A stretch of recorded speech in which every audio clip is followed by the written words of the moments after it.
ఒక అవిధేయత అనేకుల అవిధేయులుగా మార్చేస్తుంది. ఇక్కడ ఉన్నటువంటి పరిశుద్ధమైన వాతావరణం అంతటిని కలుషితము చేసేస్తుంది.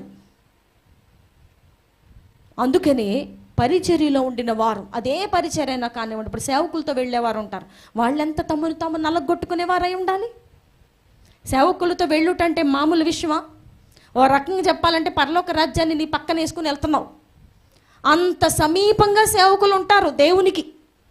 వారంతా దేవునితో మమేకమై బ్రతుకుతూ ఉంటారు. లోకాశలను వదిలిపెట్టి, లోకమును వదిలిపెట్టి దేవునికి సమీపస్తులై ఉంటారు. వారి పక్కన నీవు కూర్చొని వెళ్ళుట నీకెంత ఆశీర్వాదకరం.